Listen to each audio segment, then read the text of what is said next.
Hey guys, Sean here. Things are really getting bad for the dollar and we're gonna see a new world order rising very soon. Now we all knew it's just a matter of time before the US dollar loses its reserve currency status, but oh boy, this financial war is heating up real fast. Now just last week, we talked about Russia leading the BRICS country to develop a new reserve currency, something to really challenge the dollar. But the road ahead was a little fuzzy and we weren't sure how they would accomplish it. But something groundbreaking just happened a few days ago that kind of makes everything crystal clear. And now we have a roadmap on how the world could eventually break away from the dollar. You see, India just came out to announce their Rupee Settlement System that will help them trade with Russia, Iran, and other Asian nations without the need for the dollar. Now, this is crazy because we know the dollar is the predominant currency in global trade. We can see the majority of trade is transacted in dollars, and it's quite shocking to see that even within Asia Pacific alone, that is still the case. So the rupee system is a powerful move by India to disrupt how global trade is done. Now this move is going to chip away at the dollar, and India has essentially written the playbook on how countries can escape the dollar's hegemony. Now the dollar has a lot of problems and we all know what they are. Out of control money printing by the Fed, raising and lowering interest rates whenever they like, and the world was actually still playing along. But once you start to freeze a country's assets, the game has changed. Central banks across the world have now woken up, especially those in China and India. They're thinking to themselves, what if one day the United States sanctions me? What will happen to my treasuries and my money stored overseas? And even if I have dollars at home, what if I'm cut off from the SWIFT payment system? You see, money is not just a store of value, it's an instrument of trust. And that means you need to be able to access it whenever you need it, no matter what. And that trust was broken back in February. Now, this is why the moment Biden slapped Russia with all those sanctions, he effectively pressed the game over button for the dollar, and now the countdown clock is ticking away even faster than ever. Now, ladies and gentlemen, we are going to see the breaking apart of the dollar very likely within our lifetime. And I really want to break down what India is doing and what this will mean for us in the years and decades to come. Because once the dollar loses its reserve status, we could see the largest debt default known to man happen, and the US economy could be plunged into darkness for years. Now, understand that all this will take years and decades to fully play out, but we can see the dominoes slowly stacking. Now, if you take a look at India's rupee settlement plan, you'll quickly realize how groundbreaking this is, even though it kind of sounds low-key. So the plan says, in order to promote the growth of global trade with emphasis on global exports from India and to support the increasing interest of global trading in rupees, it has been decided to put in an additional arrangement for invoicing, payments, and settlement of exports and imports in rupees. Okay, so let's break this down. India is trying to accomplish two big things with this declaration. On one hand, they want to encourage countries to buy Indian goods and commodities directly with rupees without the dollar. Now, this is smart because it allows the rupees to circulate and move around the world, because central banks can now hold the currency as part of their forex reserves. The rupee is now a coupon that can be exchanged for real goods. And that is all just a surface level interpretation, still challenging the dollar as a global trade currency, but relatively still innocent.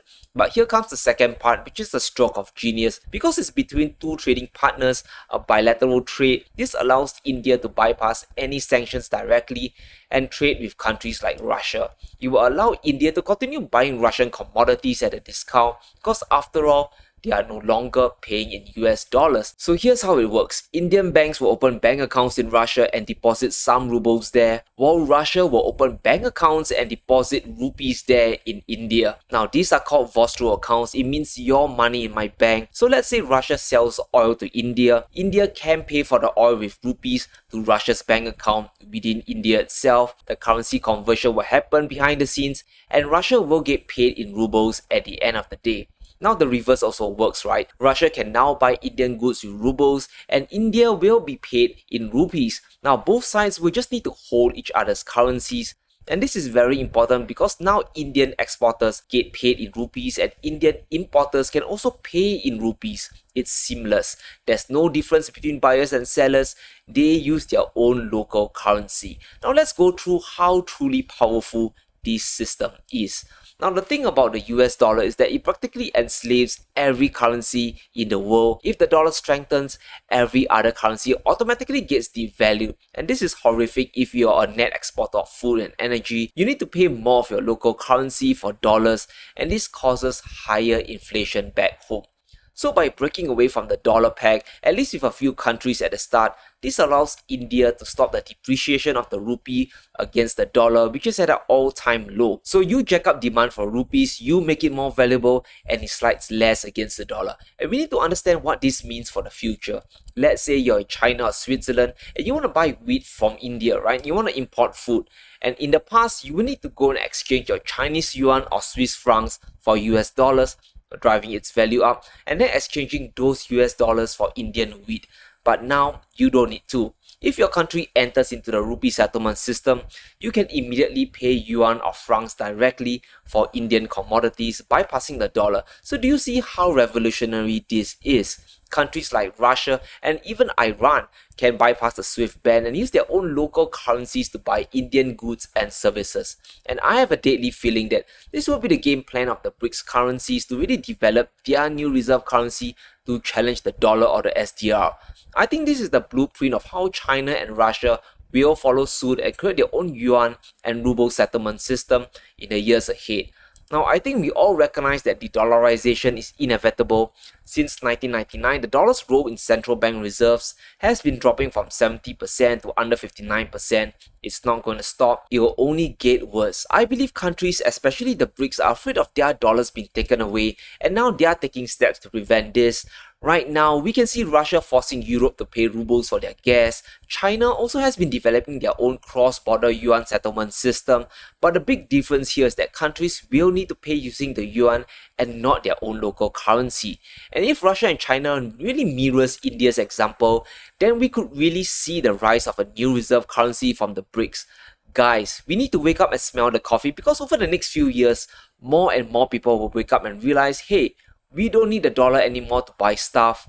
We can buy commodities and things from Russia and China and India directly using our own local currency. And nothing will get frozen if we so-called misbehave, right? And why I say it'll be these three countries leading the charge is because you need to be a large exporter of goods and commodities to really make this work. It has to be worthwhile for countries to consider joining the system and potentially pissing the United States off. But guess what China, Russia and India are? They are major commodity producers. We are talking about oil and gas. We are talking about wheat, industrial metals, and even gold. Now, do you know that the majority of gold comes from China and Russia? Plus, Russia alone is the world's top exporter of oil products, while India is number one in rice exports. Even outside commodities, India exports a ton of products, billions of dollars worth of machinery, pharmaceuticals, and food. They all come from India. Now, these are commodity giants, so they can easily develop their own rupee or ruble settlement systems, and other countries will bite. It's just a matter of time, guys. One day, we'll be waking up to headlines like country XYZ buys Indian rice using their own local currency, or Russia sells oil to India for rubles directly. Now, the writing is on the wall, and we need to prepare for what's to come. But let me get this clear, I'm not saying that the dollar will collapse next week and disappear, but the days of the almighty petrodollar are numbered. Yes, right now we are seeing the dollar strengthen as other currencies across the world are getting clobbered. The Japanese yen is at historic lows, the euro is burning up, and this is happening across the world. And once these countries go, I've had it. I cannot keep devaluing my currency to buy more dollars just to import food and fuel. It's not my fault, and I've had it. And when this happens, we'll see horrible consequences for the US economy and dollar holders. So right now, the strength in the dollar is created by deflation in asset prices and recessionary worries, but this won't last. Money is running out of assets like stocks and precious metals to the dollar because things have been propped up by all this cheap credit for far too long. Now, countries are also fleeing to dollars because the Fed is tightening faster than other central banks, but all these moves are artificial. It comes from either fear or having no other choice. Now, once countries start to sober up and once this war ends, we will see the dollar weaken once again as other countries begin trading with each other and demand for dollars begin to fall. Now, this is horrific news for the US economy. When the demand for dollars drop, you know what goes up? Interest rates. Bond yields goes up. The United States can no longer borrow money from the world at dirt cheap rates, and the US has a ticking time bomb that will go off one day, a $30 trillion time bomb, a debt time bomb that's getting bigger every single second. And if rates go up too high, it will implode, and we might actually have the biggest economy in the world actually default on its debt obligations. This also means that the Fed can no longer print money like drunken sailors to bail out the economy and buy stuff, because now you can't really export as much inflation away. We will see dollars just surge back to the United States, and then the full effects of inflation would truly be felt. Guys, we had 9.1% CPI inflation today. The numbers just came out, but this is nothing compared to the level of inflation that the United States will face if the dollar loses its reserve status. We are talking about double-digit inflation easily. Now, all this will have a cascading effect on US stocks as well. Right now, the world still believes in US equities, but if the currency risk becomes too high, if dollars are inflating away and the US economy can't grow as fast as before, we will see investors leave. Now, this is a really frightening scenario, I know, but we all have to prepare for it. It's not a fairy tale. It could be reality within the next decade or two, or even earlier. I don't have a crystal ball, but I know it's coming. And that's why it's important to diversify out of the United States. Guys, I'm invested in American equities. I believe as of right now, the US market is still strong for years to come. But I'm under no illusion that this can change real quick with a blink of an eye. Sure, the S&P 500 has been beating emerging markets since 2007, but all that is fueled by cheap credit and easy money, thanks to the dollar being the reserve currency. It's the almighty dollar that is propping up the US stock market. So really understand that hard times are coming, not just for the United States, but the whole world, because the US is the world's biggest economy and trading partner. So everyone is really interconnected, right? The US imports a lot, they export a lot as well, and if their economy suffers, everyone suffers. Now, we all need to be united more than ever to really understand how this economy works and how to preserve our wealth when the world order shifts. Now, I believe that this settlement system is just going to be step one of the shift towards the new BRICS currency. The next step is something that we need to start watching, and that is the offloading of US treasuries. Now, this will be done in stealth mode, and it can start like a small ripple on the water, right? China could start reducing their treasuries and even start buying bonds of their other trading partners.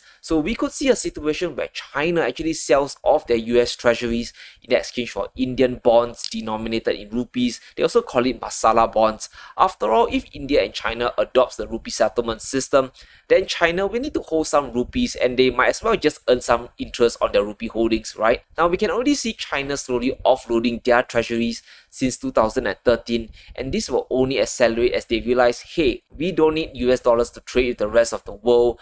We can buy oil, gas, and food just as easily, no sweat off our backs. Now, right now, the majority of debt around the world is still issued in dollars, but it's already slowly declining, and it's going to really drop off real fast once countries get sick of the dollar shortage problem and realize that there are other alternatives in the world. Now, Ray Dalio mentioned that we are in the midst of a changing world order, and it's highly likely that it will be the new BRICS reserve currency that's going to be a real contender to the dollar. This is going to be a real bitter fight, and there'll be a lot of volatility down the road. Now, I'll still be covering a lot about the stock market, day-to-day things that are happening. They are making equities and commodities go up or down, but I don't want us to lose sight of the big underlying picture, because if the US dollar loses its reserve status, I don't think we'll see the S&P 500 have another decade of 10% returns year after year. Things might get a little different then. Now, notice that I haven't even brought up gold or backing up the BRICS currencies with gold, because if that is done, that is really game over for the dollar. But I think that might be the final step, but even now, it's not really necessary at this point. So let me know what you think. How long more does the US dollar have as the world reserve currency? Do you think India's rupee system will take off, or is this just a nothing burger? Let me know in the comments below. Stay safe, and if you enjoyed today's video, be sure to smash the like button and subscribe as we navigate through these turbulent times. Thank you all for watching, and I'll see you soon.